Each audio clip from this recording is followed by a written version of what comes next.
Scorpio, this is your October reading. We're going to look at the beginning of the month. We will look at what's shifting around the new moon on the 9th of October, and we do have a solar eclipse in Scorpio on the 25th of October. So we will look at what energy is coming through there too. On the surface, you have been very busy. And the Knight of Wands energy tells me that the beginning of October, you're just charging right in, taking action. This isn't going to be a stationary month for you. Things haven't really been stationary. You have been moving in a trajectory that requires you to expend a lot of energy, but you're super motivated around the actions that you're taking and what you're actually creating and doing and getting going on. And as the 9th of October comes along and we have this new moon in Aries where there is a lot of possibility for initiation, and Aries is the sign of that pioneering energy, that that self-start, that first burst of energy. So around the new moon, I feel like you're getting going even further. We have another night here, another really quick moving night, the Knight of Swords, where you're going to be taking a lot of decisive action. You're going to be communicating a lot, sharing ideas. The sort of idea side of things and the vision and the visionary side of yourself is all starting to come to life and really kind of continue with that movement, no stagnation or stationary time in this month, it looks like. So on the surface, you're really busy, and this is a good thing. The nine of cups tells me that by the eclipses, by the end of the month, you're really satisfied with how you've done, how you've performed, what you've tackled, what you've gotten done, where you've been, who you've seen, what you've been up to. You're really satisfied by all of this, and that's what's coming through for you, and we're going to clear it up. But before I do that, before I pull more cards, Scorpio, 3 major arcana cards at the bottom of the deck: the Hierophant, the World, the Moon. So external events seem to be shifting or occurring due to something around your soul being ready to gain wisdom. And you might be thinking, oh yes, I have become very wise to certain situations, people, behaviors, and cycles. A lot of cycle energy coming through with the World card and the Moon card. The Moon card just being very cyclical and ebby flowy in general, where the World card suggests a cycle coming to culmination even. But this could be wisdom that you've needed to gain overall over a longer cycle. It maybe wasn't the kind of wisdom you could have gained without being fully immersed in what the lesson was, or all of the kind of weird stuff that went along with it. The World card is telling me something about your maturity overall. But let's start pulling more cards and get into your reading, Scorpio. I'm going to link below a relationship reading that I've done recently for Scorpio. It's on my Patreon. There's lots of exclusive content over there in exchange for signing up. So let's get to your reading now. It would be also a great time to subscribe if you haven't already. The Knight of Wands. So busyness overall, you know you've been busy, you can forecast, or you don't need me to tell you that you're going to continue to be busy, I think, at this point. The Knight of Wands.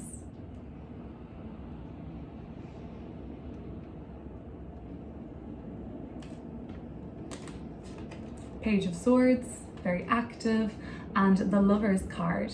You could be dealing with a Gemini this month, and if so, it's a very invigorating relationship. It's motivating, it's interesting, it's exciting.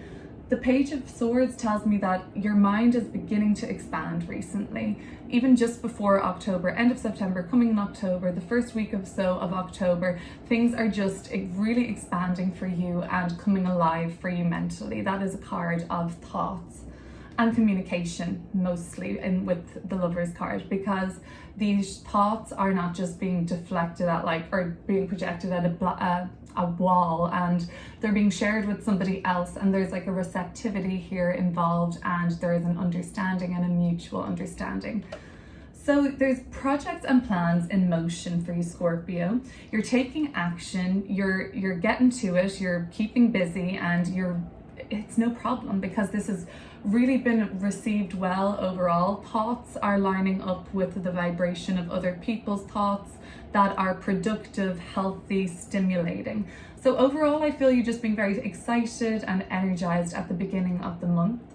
We talked about lovers. I talked about that relationship reading I've linked. When the lovers card come up, it could be that for some of you, a new relationship is being initiated in the communication phase at the beginning of the month, and you are really motivated to get to know this person more, connect with them more, and talk to them more. Six of Cups, Six of Pentacles at the bottom of the deck. For some relationships that are forming at the beginning of the month, contracts, allies, it doesn't necessarily have to be making a new best friend or meeting the person of your dreams. It's just other people coming into your life with something to share, right? And for some, something to share, Six of Cups, Six of Pentacles. Some of this may be revisiting something from the past. Some of these people coming through as we enter eclipse season even. You may have seen these people before or contacted them before in like April, May of 2022. Since we're entering eclipse season soon, by the mid-month point, we'll be in our eclipse season portal. You may find that people from the past are coming back with a debt to settle or some retribution, or giving you a gift even. Sometimes we can get a gift from somebody or a lump sum during eclipse seasons, which would be indicative of that being a necessary, I guess, payback or debt that has occurred on some level. But I'm getting all karmic and evolutionary astrology on your asses. I don't mean to, but it's actually how I naturally kind of read the cards too. I guess if you've been following, you probably have picked up on that style. So let's have a look then. Something is actually something more to what you've been working on develops, and by around the 9th of October you start to see, you start to feel the need to extend yourself even further, to fit more into your schedule, to kind of fit more into your routine, because there's more deadlines or you're coming up to important dates. The Knight of Swords, let's look at that.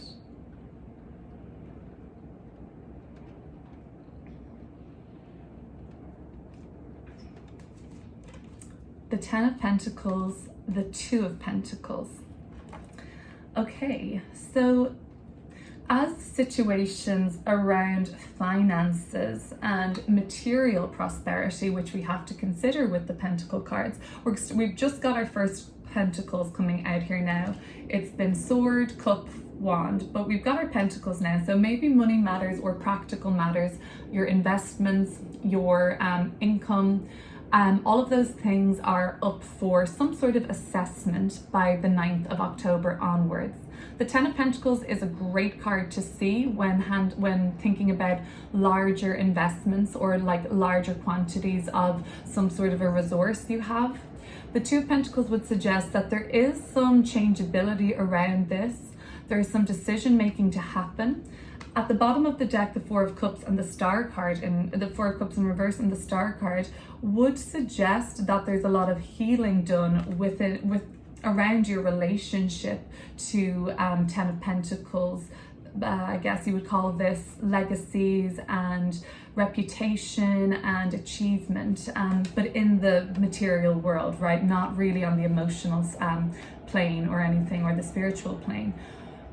For some, this establishment of Ten of Pentacles, security and more has, however, been something of a healing experience for you, because it is not unspiritual to need to achieve certain means in life. We all know that we feel safer when we have certain basics covered, and we all know the importance of feeling safe as a nice springboard to kind of delve deeper into the spiritual message behind what's coming up around the 9th of October. You've done yourself a service and you've kind of secured something for yourself, I think, Scorpio.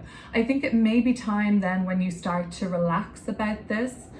The Four of Cups is a sort of coming back into the fold and coming back into your body and heart and feeling a little like less of a weight, really. And with the Star card, it just looks really promising that you've done yourself a great service and you provided something secure for yourself.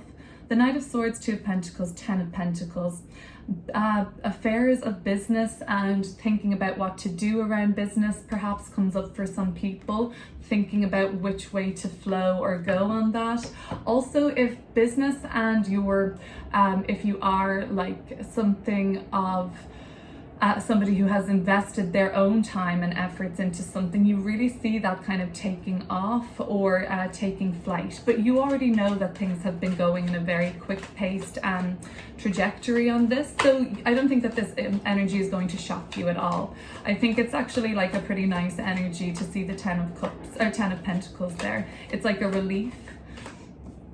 So let's have a look at what this eclipse season might be bringing for you overall, as well as just looking deeper into the Nine of Cups. So by the end of the month, you're in Nine of Cups energy. First of all, let's figure out a little more about that.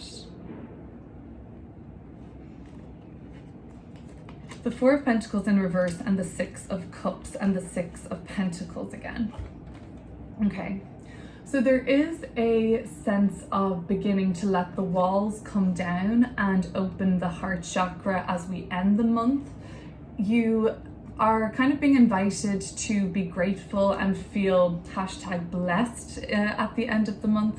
The Six of Cups and the Six of Pentacles. So we saw that before about something of an exchange still to take place. Something has to be squared off, fair and square. It could be a situation from the past that is yet to be resolved, and there's still a sense of owing, and there's still a sense of like, okay, I have to give this over to you. So there is some sort of a retribution coming up by the end of the month, and as a result the walls come down and there is a better harmony around you, and these situations feel lighter overall, I do sense.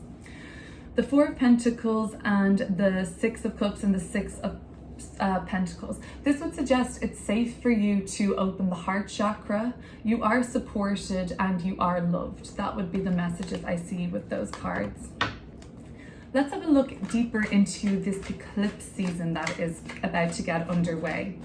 So, solar eclipse in Scorpio on October 25th. Eclipses are hypercharged new and full moons. Solar eclipse, new moon. Full moon would be a lunar eclipse. They pertain to destiny and alignment in astrology. Let's have a look at what this eclipse season is about for you.